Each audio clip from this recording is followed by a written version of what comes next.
Most people know her from TV. Mary Tyler Moore's two major sitcom roles are emblematic of the way television image of women changed between the early 60s and late 1970s. There was Laura Petrie from the old Dick Van Dyke Show, a stay-at-home mom who brought her own special brand of spunk to the screen. And Mary Richards, the career woman of The Mary Tyler Moore Show.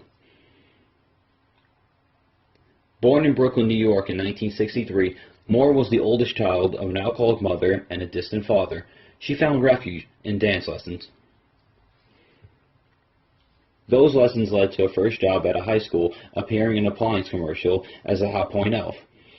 At 17, Moore married Richard Meeker, an older salesman, then lost her job when she became pregnant at 18 with her only son, Richie. She returned to TV as a guest star on various series until she landed the role of Sam, the sultry, unseen answering service operator on Richard Diamond's Private Detective in 1957. Her big break came in 1961 when she became Dick Van Dyke's TV wife for the next 5 years.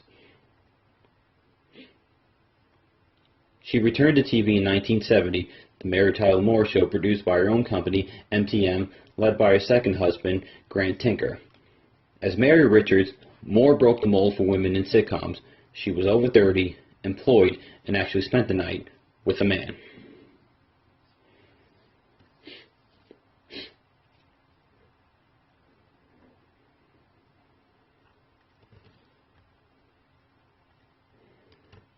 And instead of a family, she had co-workers and friends.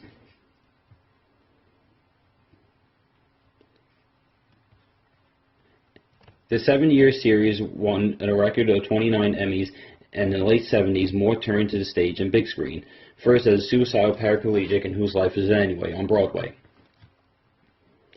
followed by her Academy Award nominee performance as a repressed mother in the movie Ordinary People, but Moore's life was in turmoil.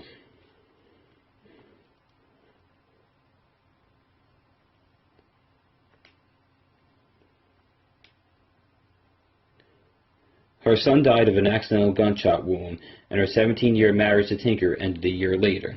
In 1984, Moore checked herself into the Betty Ford Center.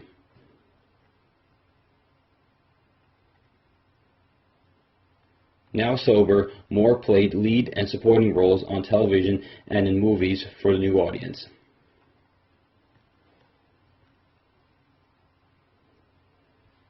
Moore, who suffered from diabetes for most of her adult life, was a spokesperson for the Juvenile Diabetes Foundation and an animal rights activist.